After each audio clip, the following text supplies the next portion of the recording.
तीसरा भाग। होरी अपने गांव के समीप पहुंचा तो देखा अभी तक गोबर खेत में उख गोर रहा है और दोनों लड़कियां भी उसके साथ काम कर रही हैं। लू चल रही थी, बगुले उठ रहे थे, भूतल धड़क रहा था जैसे प्रकृति ने वायु में आग घोल दिया हो।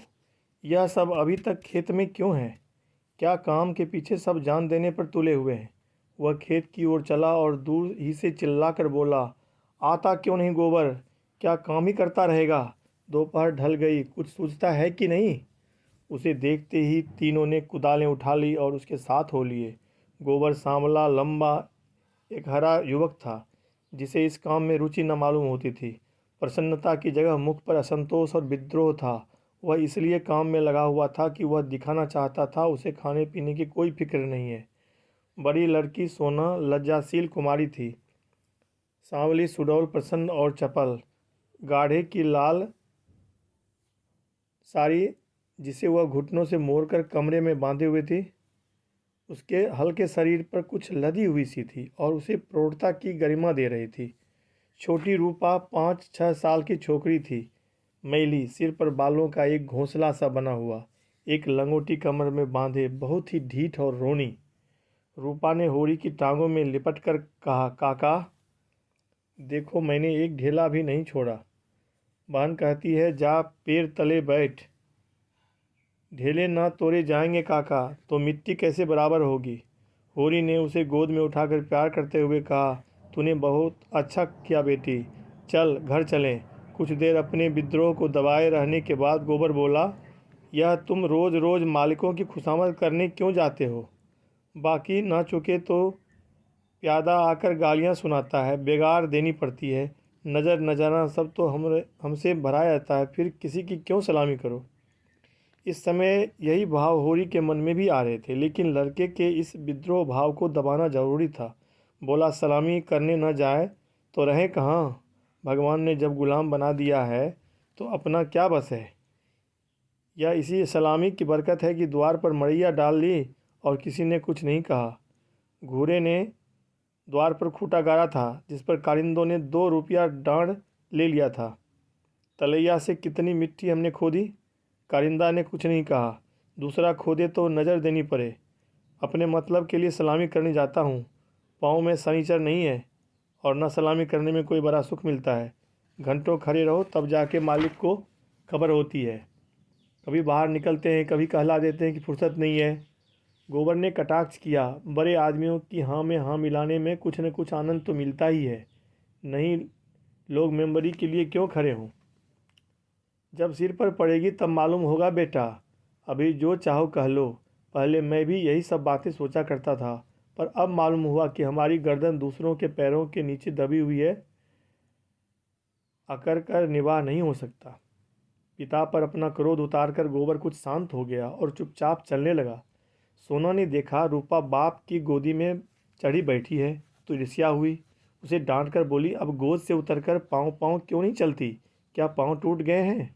रूपा ने बाप की गर्दन में हाथ डालकर ठिठाई से कहा, ना उतरेंगे, जाओ। काका बहन हमको रोज़ चिढ़ाती है कि तू रूपा है, मैं सोना हूँ, मेरा नाम कुछ और रख दो। होरी ने सोना को बनावटी रोज़ से देखकर कहा, तू इसे क्यों चिढ़ाती है सोनिया? सोना तो देखने को है, निवाह तो रूपा से होता है। रूपा ना हो तो रुपये कहाँ से बने बता? सोना ने अपने पक्ष का समर्थन किया। सोना ना हो तो मोहर कैसे बने? नथुनियाँ कहाँ से आए? कंठा कैसे बने? गोबर भी इस विनोद में विवाद में शरीक हो गया। रूपा से बोला, तू कह दे कि सोना तो सूखी पत्ती की तरह पीला होता है, रूपा तो उजला होता है जैसे सूरज। सोना बोली, शादी ब्याह में पीली साड़ी पहनी जाती है, उजली साड़ी कोई नहीं पहनता। रूपा इस दलील से परास्त हो गई। गोबर और होरी की कोई दलील इसके सामने न ठहर सकी। उसने क्षुब्ध आंखों से होरी को देखा। होरी को एक नई युक्ति सूझ गई। बोला, सोना बड़े आदमियों के लिए है, हम गरीबों के लिए तो रूपा ही है। जैसे जौ को राजा कहते हैं, गेहूँ को चमार, इसीलिए ना कि गेहूँ बड़े आदमी खाते हैं, जौ हम लोग खाते हैं। सोना के पास इस सबल युक्ति का कोई जवाब न था। परास्त होकर बोली, तुम सब जने एक और हो गए हो, नहीं रुपया को रुलाकर छोड़ती। रूपा ने उंगली मटकाकर कहा, ए राम सोना चमार, ए राम सोना चमार। इस विजय का उसे इतना आनंद हुआ कि बाप की गोदी में रह न सकी। जमीन पर कूद पड़ी और उछल उछल कर यही रट लगाने लगी, रूपा राजा सोना चमार, रूपा राजा सोना चमार। ये लोग घर पहुंचे तो धनिया द्वार पर खड़ी इनकी बाट जो रही थी। रुष्ट होकर बोली, आज इतनी देर क्यों की गोबर? काम के पीछे कोई परान थोड़े ही दे देता है। फिर पति ने गर्म होकर कहा, तुम भी वहाँ से कमाई करके लौटे तो खेत में पहुँच गए? खेत कहीं भागा जाता था? द्वार पर कुआं था। होरी और गोबर ने एक एक कलसा पानी सिर पर उड़ेला, रूपा को नहलाया और भोजन करने लगे। जौ की रोटियां थी पर गेहूं जैसी सफ़ेद और चिकनी। अरहर की दाल थी जिसमें कच्चे आम पड़े हुए थे। रूपा बाप की थाली में खाने बैठी। सोना ने उस ईर्ष्या भरी आंखों से देखा, मानो कह रही थी, वाह रे दुलार। धनिया ने पूछा, मालिक से क्या बातचीत हुई? होरी ने लोटा भर पानी चढ़ाते हुए कहा, यही तहसील वसूल की बात की थी, और क्या। हम लोग समझते हैं बड़े आदमी बहुत सुखी होंगे, लेकिन सच पूछो तो वो हमसे भी ज़्यादा दुखी हैं। हमें अपने पेट की ही चिंता है, उन्हें हजारों चिंताएं घेरे रहती है। राय साहब ने और क्या क्या कहा था वह कुछ होरी को याद न था। उस सारे कथन का खुलासा मात्र उसके स्मरण में चिपका हुआ रह गया था। गोबर ने व्यंग किया, तो फिर अपना इलाका हमें क्यों नहीं दे देते? हम अपने खेत बैल हल कुदाल सब उन्हें देने को तैयार हैं। करेंगे बदला, यह सब धूर्तता है, निरी मोट मर्दी। जिसे दुख होता है वह दर्जनों मोटरें नहीं रखता, महलों में नहीं रहता, हलवा पूरी नहीं खाता और न नाच रंग में लिप्त रहता है। मज़े से रात का सुख भोग रहे हैं, उस पर दुखी हैं। होरी ने झुंझलाकर कहा, अब तुमसे बहस कौन करे भाई? जायदाद किसी से छोड़ी नहीं जाती कि वही छोड़ देंगे। हम ही को खेती से क्या मिलता है? एक आने नफरी की मजूरी भी तो नहीं पड़ती। जो 10 रुपये महीने का नौकर है वह भी हमसे अच्छा खाता पहनता है, लेकिन खेतों को छोड़ा तो नहीं जाता। खेती छोड़ दें और तो करें क्या? नौकरी कहीं मिलती है? फिर मर्जाद भी तो पालना ही पड़ता है। खेती में जो मर्जाद है वह नौकरी में नहीं है। इसी तरह ज़मींदारों का हाल भी समझ लो। उनकी जान को तो उनकी जान को भी तो सैकड़ों रोग लगे हुए हैं। हाकिमों को रसद पहुंचाओ, उनकी सलामी करो, अमलों को खुश करो, तारीख पर मालगुजारी न चुका दे तो हवालात जाएं, घुड़की आ जाए। हमें तो कोई हवालात नहीं ले जाता, 2-4 गालियाँ घुड़कियाँ ही तो मिलकर रह जाती हैं। गोबर ने प्रतिवाद किया, यह सब कहने की बातें हैं। हम लोग दाने दाने को मुहताज हैं, देह पर साबित कपड़े नहीं हैं, चोटी का पसीना एड़ी तक आता है तब भी गुजर नहीं होता। उन्हें क्या, मज़े से गद्दी मसनद लगाए बैठे हैं, सैकड़ों नौकर चाकर हैं, हजारों आदमियों का हुजूमत है। रुपये न जमा होते हों पर सुख तो सभी तरह का भोगते हैं। धन लेकर आदमी और करता क्या है? तुम्हारी समझ में हम और वह बराबर हैं? भगवान ने सबको बराबर ही बनाया है। यह बात नहीं है बेटा। छोटे बड़े भगवान के घर से बनकर आते हैं।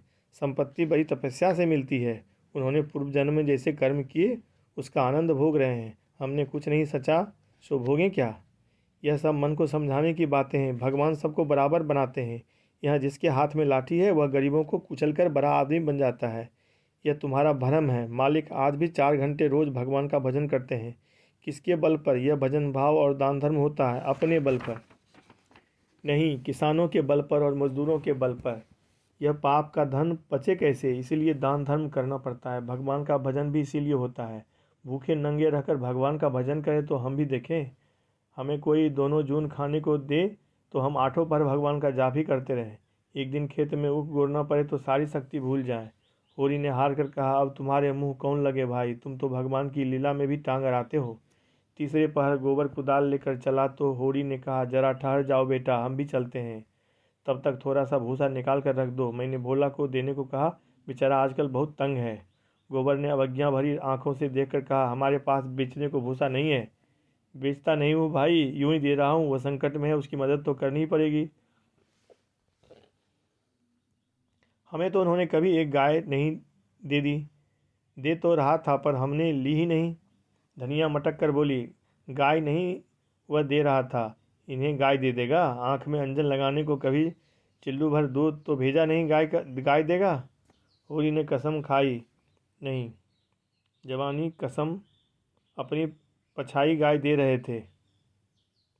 हाथ तंग है, भूसा चारा नहीं रख सके, अब एक गाय बेचकर भूसा लेना चाहते हैं। मैंने सोचा संकट में पड़े आदमी की गाय क्या लूँगा, थोड़ा सा भूसा दिए देता हूँ। कुछ रुपये हाथ आ जाएंगे तो गाय ले लूँगा, थोड़ा थोड़ा करके चुका दूँगा। 80 रुपये की है, मगर ऐसे कि आदमी देखता रहे। गोबर ने आड़े हाथों लिया। तुम्हारा यही धर्मात्मापन तो तुम्हारी दुर्गत कर रहा है। साफ साफ तो बात यह है कि 80 रुपये की गाय है, हमसे 20 रुपये का भूसा ले लें और गाय हमें दे दें। 60 रुपये रह जाएंगे, वो हम धीरे धीरे दे देंगे। होरी रहस्यमय ढंग से मुस्कुराया। मैंने ऐसी चाल सोची है कि गाय सेंत में हाथ आ जाए।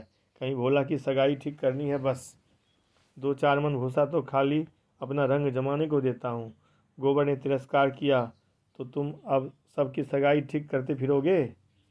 धनिया ने तीखी आंखों से देखा। अब यही एक उद्यम तो रह गया है। नहीं देना है हमें भूसा किसी को। यहाँ भोला भोली किसी का कर्ज नहीं खाया है।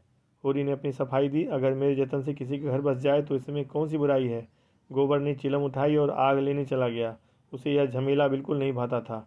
धनिया ने सिर हिलाकर कहा, जो उनका घर बसाएगा वह 80 रुपये की गाय लेकर चुप न होगा, एक थैली गिनवाएगा।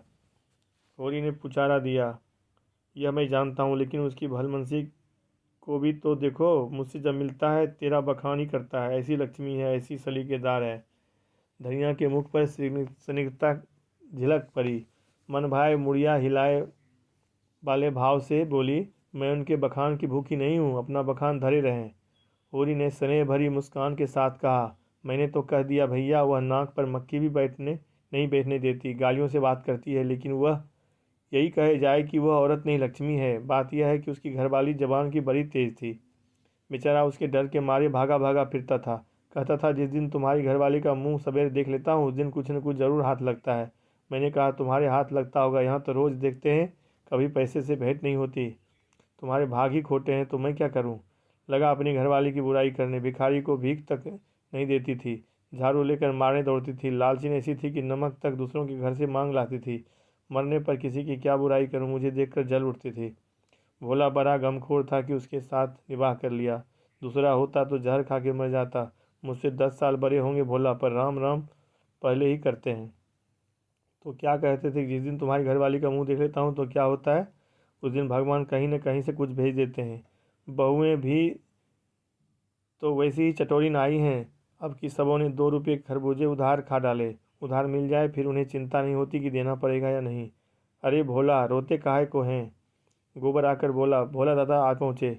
मन 2 मन भूसा है, वह उन्हें दे दो, फिर उनकी सगाई ढूंढने निकलो। धनिया ने समझाया, आदमी द्वार पर बैठा है, उसके लिए खाट बाट तो डाल नहीं दी, ऊपर से लगे भुनभुनाने। कुछ तो भलमनसी सीखो। कलसा ले आओ, पानी भर कर रख दो, हाथ मुँह धोएं, कुछ रस पानी पिला दो। मुसीबत में ही आदमी दूसरों के सामने हाथ फैलाता है। होरी बोला, रस बस का काम नहीं है। कोई पाहुने हैं? धनिया बिगड़ी, पाहुने और कैसे होते हैं, रोज़ रोज़ तुम्हारे द्वार पर नहीं आते। इतनी दूर से धूप धाम में आए हैं, प्यास लगी ही होगी। रुपया देख डब्बे में तंबाकू है कि नहीं। गोबर के मारे काहे को बची होगी।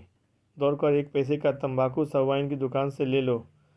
बोला कि आज जितनी खातिर हुई और कभी ना हुई होगी। गोबर ने खाट डाल दी, सोना रस घोल लाई, रूपा तंबाकू भर लाई। धनिया द्वार पर किवाड़ की आड़ में खड़ी अपने कानों से अपना बखान सुनने के लिए अधीर हो रही थी। भोला ने चिलम हाथ में लेकर कहा, अच्छी घरनी घर में आ जाए तो समझ लो लक्ष्मी आ गई। वह जानती है छोटे बड़े का आदर सत्कार कैसे करना चाहिए। धनिया के हृदय में उल्लास का कंपन हो रहा था। चिंता, निराशा और अभाव से आहत आत्मा इन शब्दों में एक कोमल शीतल स्पर्श का अनुभव कर रही थी। होरी जब भोला का खांचा उठाकर भूसा लाने अंदर चला तो धनिया भी पीछे पीछे चली। होरी ने कहा, जाने कहाँ से इतना बड़ा खांचा मिल गया, किसी भरभूजे से मांग लिया होगा। मन भर से कम न भरेगा, 2 खांचे भी दिए तो 2 मन निकल जाएंगे। धनिया फूली हुई थी, मलामत की आंखों से देखती हुई बोली, या तो किसी को नेवता ना दो और दो तो भरपेट खिलाओ। तुम्हारे पास फूल पत्र लेने थोड़ी ही आए हैं कि चंगेरी लेकर चलते। देते ही हो तो 3 खांचे दे दो। भला आदमी लड़कों को क्यों नहीं लाया, अकेले कहाँ तक ढोएगा, जान निकल जाएगी। 3 खांचे तो मेरे दिए न दिए जाएंगे। तब क्या एक खांचा देकर टालोगे। गोबर से कह दो अपना खांचा भरकर उनके साथ चला जाए। गोबर उख कोरने जा रहा है, एक दिन न गोरने से उख न सूख जाएगी। यह तो उसका काम था कि किसी को अपने साथ ले लेते। भगवान के लिए 2-2 बेटे हैं, ना होंगे घर पर, दूध लेकर बाजार गए होंगे। यह तो अच्छी दिल लगी है कि अपना माल भी दो, उसे घर तक पहुंचा भी दो, लाद दे लदा दे, लादने वाला साथ कर दे। अच्छा भाई, कोई मत जाए, मैं पहुंचा दूंगी। बड़ों की सेवा करने में लाज नहीं है, और 3 खांचे उन्हें दे दूं तो अपने बैल क्या खाएंगे?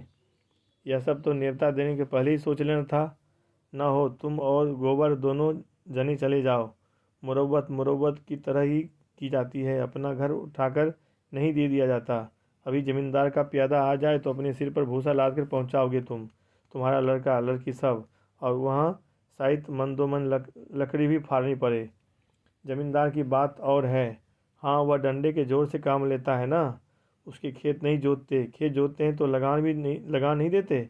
अच्छा भाई, जान न खा, हम दोनों चले जाएंगे। कहाँ से मैंने इन्हें भूसा देने को कह दिया। या तो चलेगी नहीं, या चलेगी तो दौड़ने लगेगी। तीनों खांचे भूसे से भर दिए गए। गोबर कुट रहा था, उसे अपने बाप के व्यवहारों में जरा भी विश्वास न था।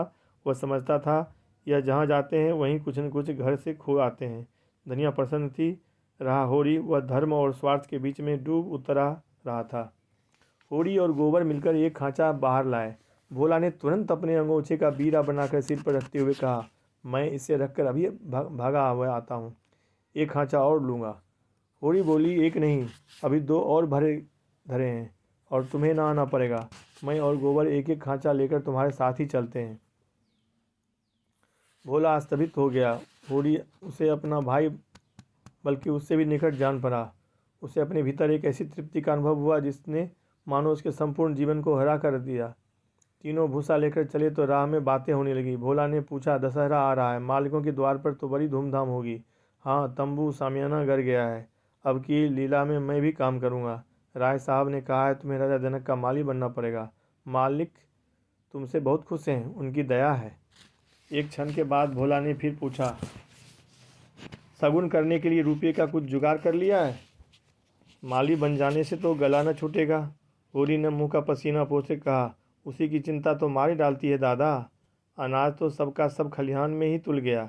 जमींदार ने अपना लिया, महाजन ने अपना लिया, मेरे लिए 5 सेर अनाज बच रहा। यह भूसा तो मैंने रातों रात ढोकर छिपा दिया था, नहीं तिनका भी न बचता। जमींदार तो एक ही है, मगर महाजन 3-3 हैं। सहुआइन अलग, मंगरू अलग, दातादीन पंडित अलग। किसी का ब्याज भी पूरा न चुका। जमींदार के भी आधे रुपये बाकी पड़ गए। सहुआइन से फिर रुपये उधार लिए तो काम चला। सब तरफ किफ़ायत करके देख लिया भैया, कुछ नहीं होता। हमारा जन्म इसलिए हुआ है कि अपना रक्त बहाएं और बड़ों का घर भरें। मूल का दोगुना सूद भर चुका, पर मूल ज्यों का त्यों सिर पर सवार है। लोग कहते हैं सर्दी गर्मी में तीरथ व्रत में हाथ बांध कर खर्च करो, मुदा रास्ता कोई नहीं दिखाता। राय साहब ने बेटे के ब्याह में 20,000 लुटा दिए, उनसे कोई कुछ नहीं कहता। मंगरू ने अपने बाप के क्रियाक्रम में 5,000 लगाए, उनसे कोई कुछ नहीं पूछता। वैसी ही मर्यादा तो सबकी है। भोला ने करुण भाव से कहा, बड़े आदमियों की बराबरी तुम कैसे कर सकते हो भाई? आदमी तो हम भी हैं। कौन कहता है कि हम तुम आदमी हैं? हम में आदमियत कहाँ? आदमी वह है जिसके पास धन है, अख्तियार है, इलम है। हम लोग तो बैल हैं और जुतने के लिए पैदा हुए हैं। उस पर एक दूसरे को देख नहीं सकता। एका का नाम नहीं। एक किसान दूसरे के खेत पर न चढ़े तो कोई इजाफा कैसे करे? प्रेम तो संसार से उठ गया। बूढ़ों के लिए अतीत के सुखों और वर्तमान के दुखों और भविष्य के सर्वनाश से ज़्यादा मनोरंजक और कोई प्रसंग नहीं होता। दोनों मित्र अपने अपने दुखड़े रोते रहे। भोला ने अपने बेटों के करतूत सुनाए, होरी ने अपने भाइयों का रोना रोया, और तब एक कुएं पर बोझ रखकर पानी पीने बैठ गए। गोबर ने बनिए से लोटा मांगा और पानी खींचने लगा। भोला ने सहृदयता से पूछा, अलगौचे के समय तो तुम्हें बड़ा रंज हुआ होगा, भाइयों को तो तुमने बेटों की तरह पाला था। होरी आर्द्र कंठ से बोला, कुछ न पूछो दादा, यही जी चाहता था कि कहीं जाके डूब मरूं। मेरे जीते जी सब कुछ हो गया। जिनके पीछे अपनी जवानी धूल मिला दी वही मेरे मुद्दई हो गए। और झगड़े की जड़ क्या थी? यही कि मेरी घरवाली हाट में काम करने क्यों नहीं जाती। पूछो, घर देखने वाला भी कोई चाहिए कि नहीं? लेना देना, उठना धरना उठाना, संभालना सहेजना, यह कौन करे? फिर वह घर बैठी तो नहीं रहती। झाड़ू बुहारू, रसोई चौका बर्तन, लड़कों की देखभाल, यह कोई थोड़ा काम है? शोभा की औरत घर संभाल लेती कि हीरा की औरत में यह सलीका था? जब से अलगौजा हुआ है दोनों घरों में एक जून रोटी पकती है नहीं। सबको दिन में 4 बार भूख लगती है, अब खाएं 4 दफ़े तो देखूं। इस मालिकपन में गोबर की माँ की जो दुर्गति हुई है वह मैं ही जानता हूँ। बेचारी अपनी देवरानियों के फटे पुराने कपड़े पहनकर दिन काटती थी। खुद भूखी सो रही होगी, लेकिन बहुओं के लिए जलपान तक का ध्यान रखती थी। अपनी देह पर गहने के नाम पर कच्चा धागा भी न था। देवरानियों के लिए 2-2, 4-4 गहने बनवा दिए। सोने के ना, चांदी के तो हैं। जलन यही थी कि यह मालिक क्यों है। बहुत अच्छा हुआ कि अलग हो गए, मेरे सिर से बला टली। भोला ने एक लोटा पानी चढ़ाकर कहा, यही हाल घर घर है भैया। भाइयों की बात ही क्या है, यहाँ तो लड़कों से भी नहीं पटती, और पटती इसलिए नहीं कि मैं किसी की कुचाल देखकर मुंह नहीं बंद कर सकता। तुम जुआ खेलोगे, चरस पियोगे, गांजे के दम लगाओगी, मगर आए किसके घर से? खर्चा करना चाहते हो तो कमाओ, मगर कमाई तो किसी से न होगी। खर्च दिल खोलकर करेंगे। जेठा काम था, सौदा लेकर बाजार जाएगा तो आधे पैसे गायब। पूछो तो कोई जवाब नहीं। छोटा जंगी है, वो संगत के पीछे मतवाला रहता है। सांझ हुई और ढोल मंजीरा को लेकर बैठ गए। संगत को मैं बुरा नहीं कहता, गाना बजाना ऐब नहीं है, लेकिन यह सब काम फुर्सत के हैं। यह नहीं कि घर का कोई काम न करो, आठों पहर उसी धुन में पड़े रहो। जाती है मेरे सिर, सानी पानी मैं करूं, गाय भैंस मैं दूहूं, दूध लेकर बाजार में जाऊं। यह गृहस्थी जी का जंजाल है। सोने की हंसिया जिसे ना उगलते बनता है ना निगलते। लड़की है झुनिया, वह भी नसीब की खोटी। तुम तो उसके सगाई में आए थे, कितना अच्छा घर बार था। उसका आदमी बम्बई में दूध की दुकान करता था। उन दिनों वहाँ हिंदू मुसलमानों में दंगा हुआ तो किसी ने उसके पेट में छुरा भोंक दिया, घर ही चौपट हो गया। वहाँ अब उसका निबाह नहीं, जाकर लिबा लाया कि दूसरी सगाई कर दूंगा, मगर वह राजी नहीं होती। और दोनों भावजें हैं कि रात दिन उसे जलाती रहती हैं। घर में महाभारत मचा रहता है। विपत की मारी यहाँ आई, यहाँ भी चैन नहीं। इन्हीं दुखरों से रास्ता कट गया। भोला का पूर्वा था तो छोटा, मगर बहुत गुलजार। अधिकतर अहीर ही बसते थे, और किसानों के देखते इनकी दशा बहुत बुरी न थी। भोला गांव का मुखिया था। द्वार पर बड़ी सी चरनी थी, जिस पर 10-12 गाय भैंसें खड़ी सानी खा रही थी। ओसारे में एक बड़ा सा तख्त पड़ा था, जो शायद 10 आदमियों से भी न उठता। किसी खूंटी पर ढोलक लटक रही थी, किसी पर मंजीरा। एक ताक पर कोई पुस्तक बस्ते में बंधी हुई थी, जो शायद रामायण हो। दोनों बहुएं सामने बैठी गोबर पाथ रही थी, और झुनिया चौकट पर खड़ी थी। उसकी आंखें लाल थी और नाक के सिरे पर भी सुर्खी थी। मालूम होता था अभी सोकर उठी है। उसके मांसल स्वास्थ्य सुगठित अंगों में मानो यौवन लहरें मार रहा था। मुंह बड़ा और गोल था, कपोल फूटे हुए, आंखें छोटी और भीतर धसी हुई, माथ पतला, पर वक्ष का उभार और गाल का वही गुदगुदापन आंखों को खींचता था।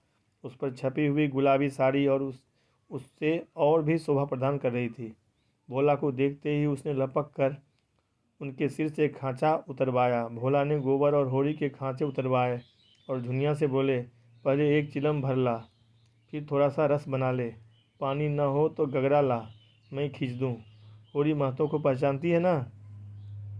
फिर होरी से बोला, घरनी के बिना घर नहीं रहता भैया। पुरानी कहावत है, नाटन खेती बहुरियन घर। नाटे बैल क्या खेती करेंगे और बहुएं क्या घर संभालेंगी। जब से इसकी माँ मरी है, जैसे घर की बरकत ही उठ गई। बहुएं आटा पाथ लेती हैं, पर गृहस्थी चलाना क्या जाने। हाँ, मुंह चलाना खूब जानती है। लौंडे कहीं फर पर जमे होंगे। सब के सब आलसी हैं, कामचोर। जब तक जीता हूँ इनके पीछे मरता हूँ, मर जाऊँगा तो आप सिर पर हाथ धरकर रोएंगे।